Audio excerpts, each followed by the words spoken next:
All right, you guys, how often do you see something like this, but twins? We had twins. That's what they look like. That's funny because how often do you see two matching 1275 Mark I Austin Mini Cooper S's together in one spot? And we were actually working on these cars at the same time. Please ignore all the construction in the background. I'm really sorry about that, but I'll do my best. Come on over here. I want to show you guys some of this cool stuff. This belongs to our friend Bob. This belongs to our friend Steve. And I'm just so excited that they allowed us to do so many cool things and maintain and take care of these beautiful cars.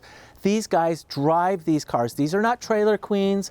These are not show puppies. These are the real driving cars, and that's what you should do with a car like these, is actually drive them. So I love this Benelite grille with the built-in rally lights on Bob's car.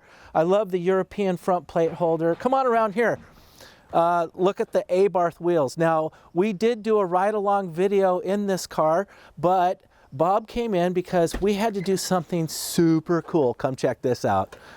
A Dulles dashboard, left-hand drive with the tachometer, the Cooper S 120 mile an hour speedo, a volt gauge with a dual mechanical oil and water gauge. He also wanted a switch for turning his rally lights on and off instead of being on the high beams. Modalita steering wheel. I mean, Cooper S. This is so cool. Real S cars. So let's look at some of the differences between the two. We've got Abarth wheels with Dunlop tires on this one. We've got Mini Light style GBs on Steve's car with the GT500 or GT300 rear view mirrors. But look how we did these through the glass. And then we'll go look at Steve's car and see how we did them with the MED brackets. So look at this. Isn't that cool? So minor differences you can see in some of the cars. We don't have a Dulles dashboard in Steve's car, but we do have Monza flip-top gas caps. Bob did not want to go with the Monza caps, but Steve did. Both swinging hinged license plates. And here's something funny. So I usually try and talk people out of center exit exhaust. I really like the side exit, mostly because if your rear windows are your rear quarter windows are popped out, it does seem to circulate the exhaust if you have a center exit back into the cabin, whereas if they're on the side, they don't seem to do that. But look, they both wanted center exit dual tips. Now, this is a Remus exhaust system, and this is an Abarth exhaust system. Steve wanted a rear reverse lamp light on his boot lid. Bob did not.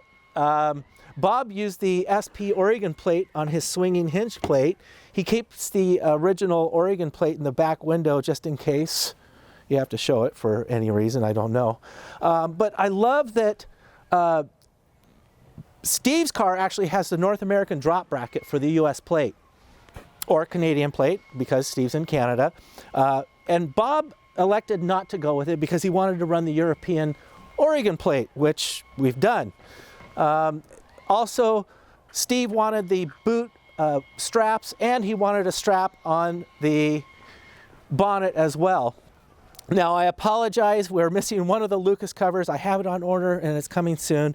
But look at the old school AA badge. That's a very European thing, of course. And then he wanted a roof rack because he actually is going to have rose petal wheels on Dunlop so that he can swap out his wheels and tires to get a completely different look. It's like changing your own shoes, right? Well, baby's got an extra pair of shoes, right? All right, I wanted to show you guys the engine bays in these cars also because we've done some really interesting, cool performance upgrades. And I know some of you guys are gonna be like, where's the twin carburetors? Where's the generator? Where's the points ignition? Listen to me. This belongs to Steve and Bob. That's these cars. It's not your car. They belong to these guys. And these guys wanted reliable performance, and they're not trailer queens. They're not Concours cars. I understand Concours, don't get me wrong. but they wanted reliability. They don't want to work on their cars. They want to wipe them down, polish them, clean them, and drive them.